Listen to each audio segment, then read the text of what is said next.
Di dalam rapot pendidikan terdapat 4 ciri utama dari sekolah berkualitas yang kita cita-citakan yang selaras dengan rapot pendidikan.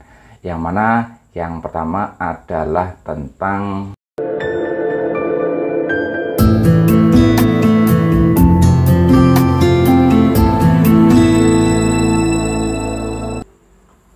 Assalamualaikum warahmatullahi wabarakatuh. Selamat bertemu kembali teman-teman dan Bapak Ibu, apa kabarnya? Semoga dalam keadaan sehat selalu. Untuk kali ini saya akan membahas mengenai rapot pendidikan, yang mana rapot pendidikan ini adalah merupakan cerminan dari satuan pendidikan kita yang meliputi dari beberapa hal yang bersumber dari ANBK, kemudian ada survei lingkungan dan ada survei karakter, yang mana hasil dari rapot pendidikan tersebut bisa kita jadikan refleksi benahi untuk peningkatan kualitas pendidikan kita yang lebih baik untuk 1 tahun ke depan. Bagaimana tentang isi dari rapot pendidikan yang kita dapatkan dari hasil ANBK tersebut? Saat ini sudah muncul hasil dari rapot pendidikan pada tahun 2024. Bisa kita lihat berbagai macam capaian pendidikan, kemudian cara inspirasi dan benahinya. Namun sebelumnya ada beberapa hal yang perlu saya sampaikan Bapak Ibu mengenai gambaran singkat mengenai rapot pendidikan, bahwa di dalam rapot pendidikan terdapat 4 ciri utama dari sekolah berkualitas yang kita cita-citakan yang selaras dengan rapot pendidikan, yang mana yang pertama adalah tentang rekaman dari pembelajaran yang berpusat kepada murid. Kemudian yang kedua adalah pendidik reflektif, gemar belajar, berbagi dan berkolaboratif.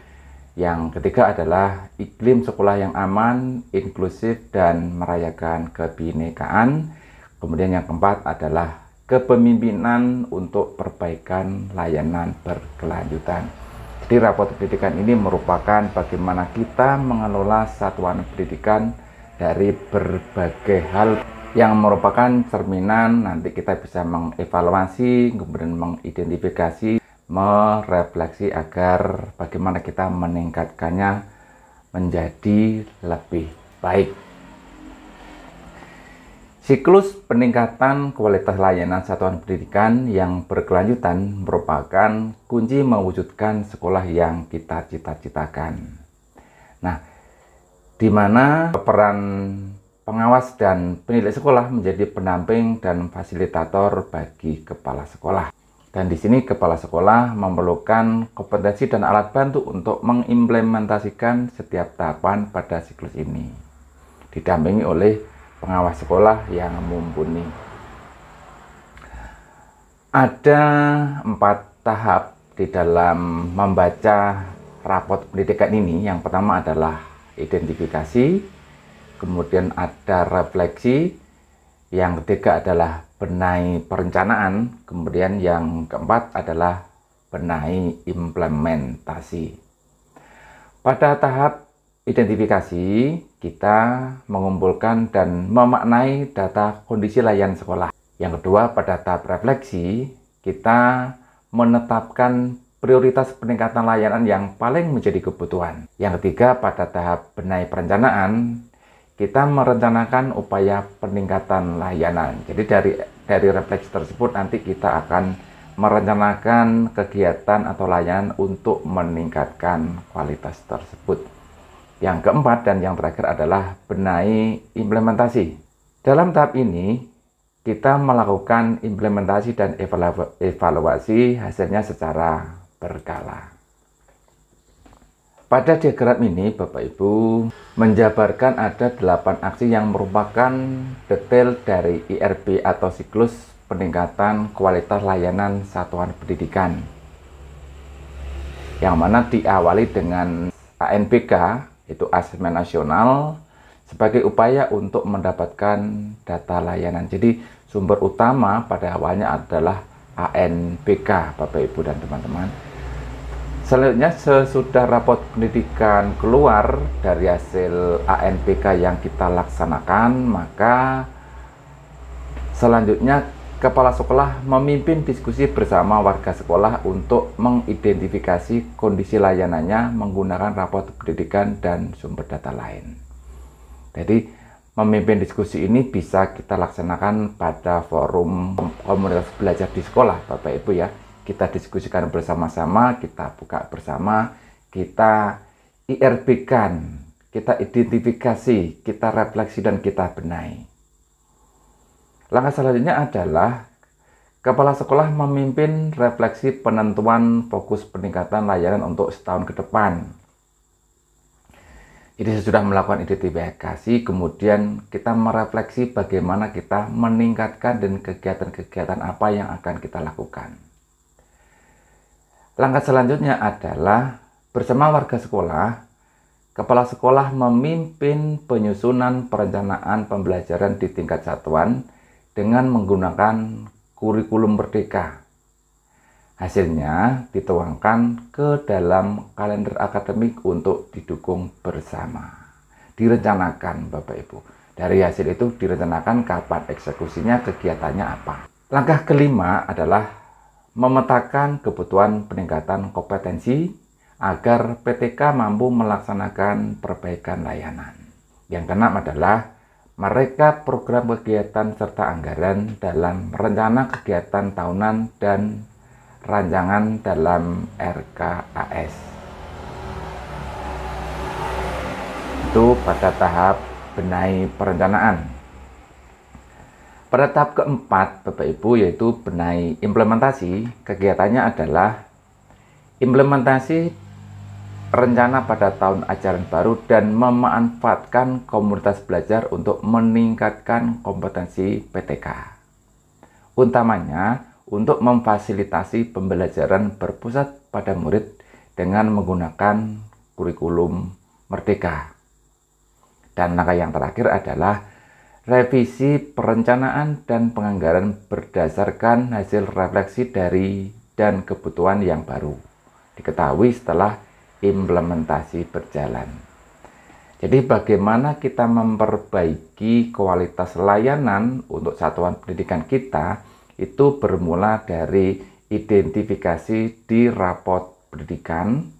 Kita refleksi apakah ada peningkatan, apakah ada penurunan atau bahkan stagnan di tempat.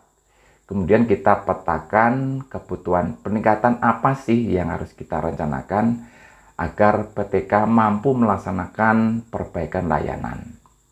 Tentu kegiatan ini kita laksanakan pada forum komunitas belajar, termasuk dalam nantinya apabila kita ingin meningkatkan kompetensi PTK, kita bisa menggunakan komunitas belajar yang ada di sekolah.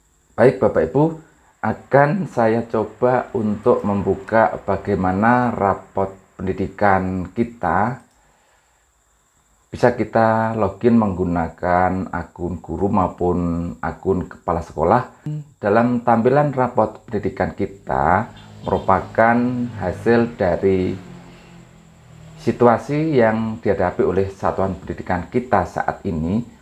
Berdasarkan hasil dari asesmen nasional, maka di sini bisa kita lihat tampilan, misalnya ada kemampuan literasi kita dalam kondisi baik, kemudian pada kemampuan numerasi juga dalam kondisi baik, dan pada karakter juga dalam kondisi baik.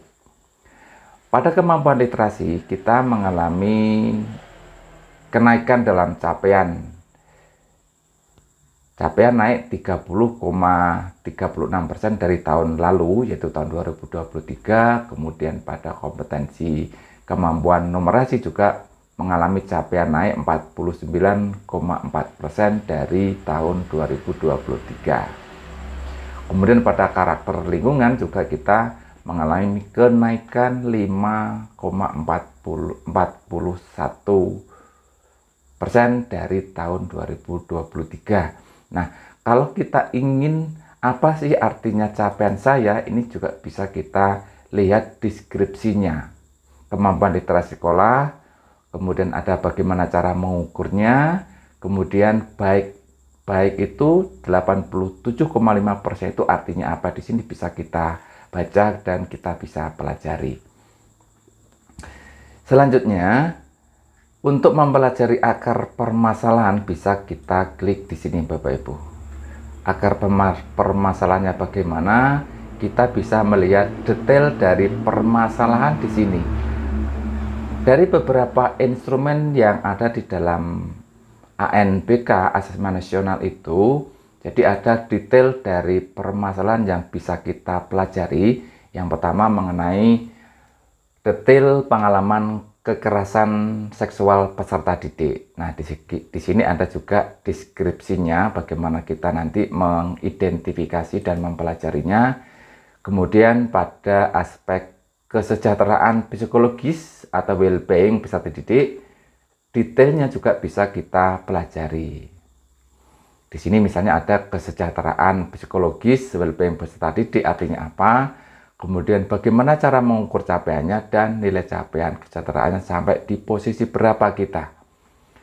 Ternyata dari capaian kesejahteraan psikologis ini, kita dari 56,25% ini ternyata mengalami penurunan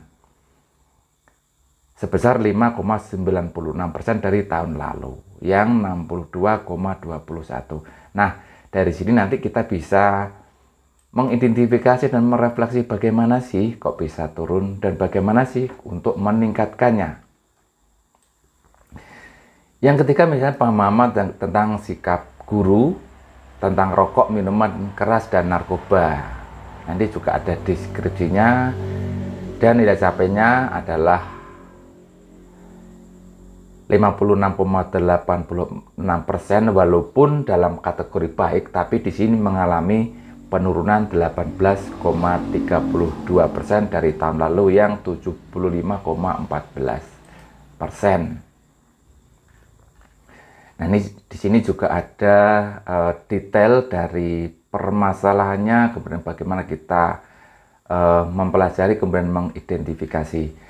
Pada tahap kedua di samping akar masalah ini adalah ada inspirasi benahi, bagaimana kita membenahi dari permasalahan tadi. Kalau kita ingin menaikkan atau karena kita turun, kemudian bahkan jika stagnan atau di tempat, bagaimana kita memperbaiki dan mengevaluasinya. Di sini iklim eksklusivitas juga baik, kemudian program kebijakan satuan pendidikan juga baik, dan iklim kebinekaan juga baik. Pada inspirasi benahi ini, teman-teman, ada beberapa. Yang pertama ini adalah ada deskripsi pengalaman kekerasan seksual peserta didik. Kemudian ada upaya inspirasi bagaimana kita akan meningkatkan capaian. Ini ada inspirasi 1, inspirasi 2, dan inspirasi 3. Kemudian untuk kegiatan benahinya, yaitu pada kegiatan kesejahteraan psikologis atau well-being, di sini juga ada beberapa inspirasi.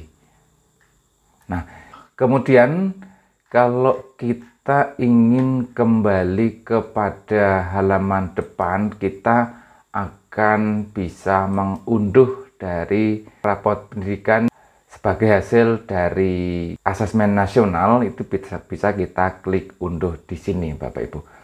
Dari hasil unduhan tersebut, ini saya sudah mencoba beberapa inspirasi dan kegiatan dari kegiatan mempelajari dari kegiatan identifikasi, kemudian akar masalah, ada kegiatan benahi dan inspirasi, kemudian kegiatan di Arkas.